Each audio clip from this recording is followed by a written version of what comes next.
All right. And on Peacock, Saturday night. Yeah. Well, I'm pivoting to the next game. My bad. Not on NBC on Saturday night.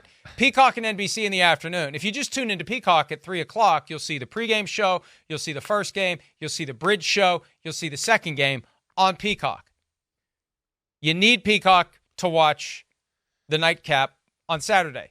Kansas City Chiefs hosting the Miami Dolphins. Tyreek Hill gets his wish. He goes back to Kansas City. The problem is it's going to be like the North Pole at Arrowhead Stadium. You're funny. The Chiefs are favored by 4.5 points. And, hey, both teams have flaws. Yeah. Both teams could lose this game. I don't expect either team to make a really deep run. Between the two, I'd expect the Chiefs in large part because I'll go ahead and go first on this. I think you agree with me on this. We expect the Chiefs to win. All other factors, I think, get superseded by the weather because you really don't know what it's like to play in extremely frigid conditions until you are in them. And your basic humanity takes over. And you are really, really cold. And there's only so much you can do to get warm and stay warm. It's a factor that you don't have to deal with ordinarily. And the Dolphins had a golden opportunity to avoid that. They just beat the Bills. And they got 2 guaranteed home games in the playoffs. If they win the first one, obviously. You only get 2 if you win the first one, but they would have been the 2 seed. Now they have to go there and freeze. And the Chiefs have to do it as well, but they're more accustomed to it. They play and practice in weather like that from time to time. And Patrick Mahomes seems to me like a guy who just welcomes that. That's just the way he is. Yeah. Old school. Right. Want to play in the elements. Right. Want to play in the snow. Right. Want to play in the wind. Want to play in the cold. So, to me... And we'll get into a deeper conversation about some of the. Here's my concern. Yeah. Here's my concern. Since I already started down this path, I am going to pick the Chiefs. My concern though is they've got great playoff experience. Obviously, the challenge for them is to not think that they are just going to be exactly the team they were in the playoffs last year. Yeah. We saw that team try to do that on Christmas Day against the Raiders. Like they decided, you know what? Screw all this stuff about acting like we're not good or acting like we have to adapt and adjust. Right. Let's just go be the team we've always been. And it blew up in their faces. Yep. I'm concerned that they're going to allow themselves to slip into this delusion that playoff Chiefs are different than regular season Chiefs. We're going to be 2018, 19, 2021, 22 playoff Chiefs, Right. and they might not be able to live up to it. Right. That's my only concern. I still think they'll overcome it. I still think they're good enough. I still believe playoff experience matters. And when you have a quarterback who's one of the all-time greats already and plays even greater in those big moments, I like the Chiefs 23-17 to win, to cover, to advance to the next round. Yeah, I hear what you're saying, right? We've talked about, you've heard me say, like, embrace the ugly, that know who you are as a football team, and they've seemed reluctant to accept that, right? I think that's what you're scared. And you said it exactly right on Christmas Day. They came out going, oh, we're going to put a show on Christmas Day. You haven't put a show on all year. So why do you think it's going to happen now? Right. Embrace that ugliness. Defense, run the ball, an occasional Mahomes magic type of play. That's what they're made to do right now for this season, 2023. You said it right, too. Hey, all the other stuff points certainly to the Kansas City Chiefs. It's battle-tested. It's championship culture. They're at home.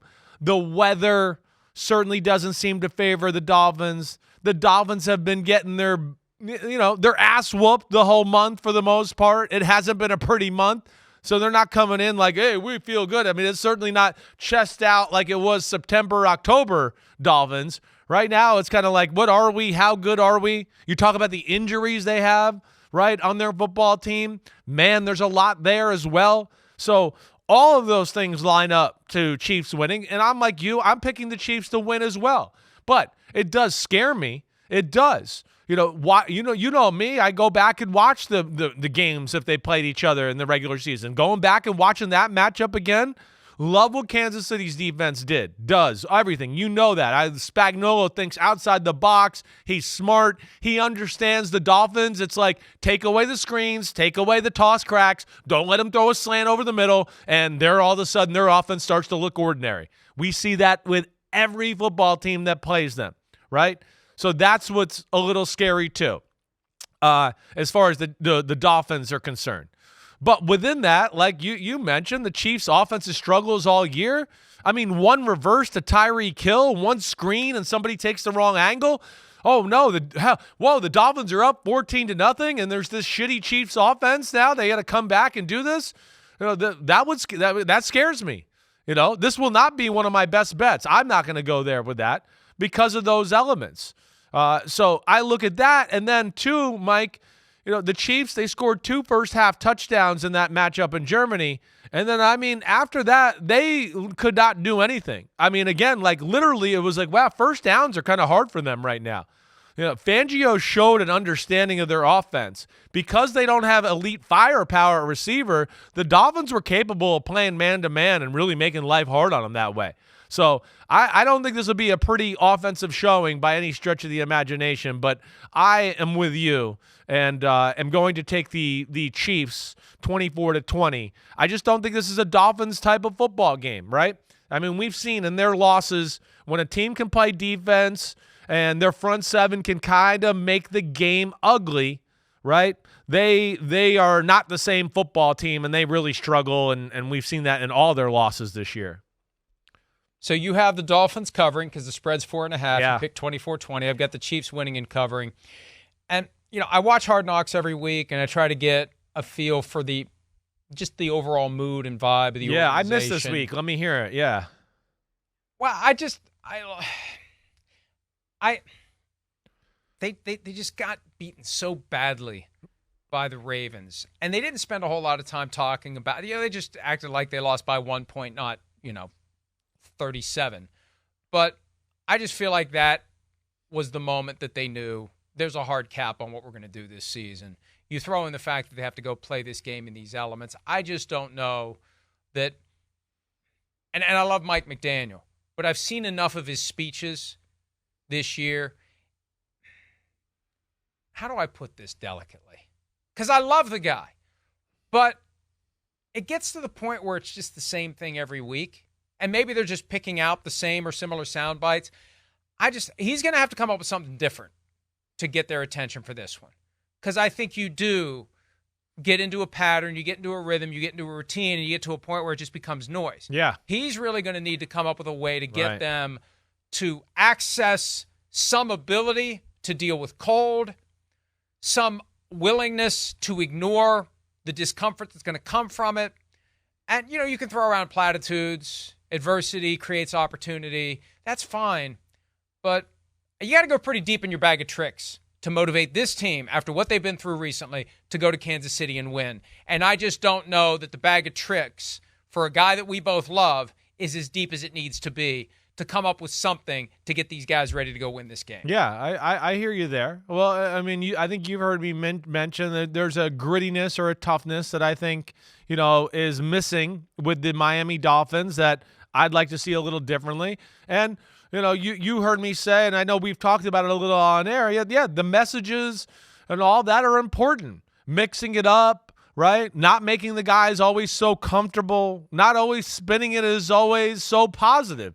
That's not always what's needed. Sometimes the team needs to hear negative and whoa, and oh no, I'm scared. Are we going to get benched or what's going to happen here? Right? There's got to be a little of that. And sometimes it seems like it's a little comfortable there in that way. So yeah, he's going to have to find something, right? But one thing I know, we named all the issues there. Tua's arm is below average for an NFL starter as is. Now he's going to be playing in 5-degree weather where it's windy. And like you said, the other guy wearing red in 1.5, nothing bothers him. He's like, what, are we playing in the North Pole? I think I could throw for 350 up at the North Pole in a blizzard. So I look at that. You talked about today on PFT about Tyreek, right? The one thing we've seen, when teams stop Tyreek, the Dolphins are just not the same. They're not. It's almost like when they win, he goes off for way over 100. When they lose, right, Chiefs, Titans, Eagles, right, last week against the Bills, it's like in the 60 to 80 range, and that's not enough. And so those things worry me. Here's one little other tidbit, Mike, for you that I just, I get in the weeds and I break things down. You've heard me mention the Miami doesn't run the ball enough, right?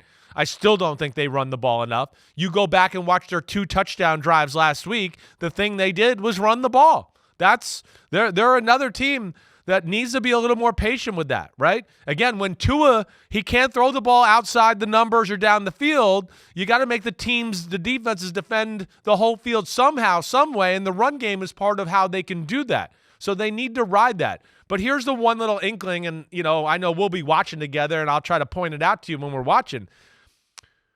They literally, if there's 2 deep safeties, they can't throw the ball. They run it great. If there's 1 deep safety, they can't run the ball, and they can throw it. I've never seen it so pronounced with one team in my life. That was one of my big breakdowns of the game. Like, the game should be packaged, literally, motion shift, dummy snap count. Oh, wait, I saw it single safety. Let's get to the pass. Oh, wait, motion shift, dummy snap count. Oh, I think it's 2 deep safeties. Run the ball. It's as apparent as I've ever seen any team I've studied here since I've been on this side of the business. And I'm going to be interested to see if they try to attack that with the Kansas City Chiefs defense in this game. And it comes down to quarterback Tua Tagovailoa recognizing it and adjusting before the ball is snapped. By the way, we got to take a break, but the Dolphins have announced their annual awards, and they've made Tyreek Hill the team MVP. And I'm always a little skittish about doing that while you still got games to play. Yeah. And I just wonder if that has any impact whatsoever on the psychology of Tua Tagovailoa. Wait, but Tua's the MVP. Tua's the MVP of that team. Well, but the players you voted think Tyreek the players thought that 1 yard throws and Tyreek runs 90 is a little more important to Tyreek? But am I wrong? Am I wrong to think that might, screw him up a little bit? We saw what it did to Antonio Brown when they made Juju Smith-Schuster the Steelers MVP with games left to be played. I'm just a big proponent, and a coach that I respect told me this after the stuff happened with Antonio Brown 5 years ago. Why in the world do you announce team awards while you still have games to play? There is nothing good that's going to come from that. The only thing that could come from it is something bad. Team awards. What are we doing anyways? Is this band camp? Are we at a summer? Like, who the cares about a team award anyways? That's what I would say to all head coaches. Right? I mean, do you think that, like, Bill Parcells, do you hear Belichick or Harbaugh having team awards? Oh, the most dedicated player on the team goes to, like, get the fuck out of here. You're playing football. You're making $1 million. Fucking show up and play hard. There's your award.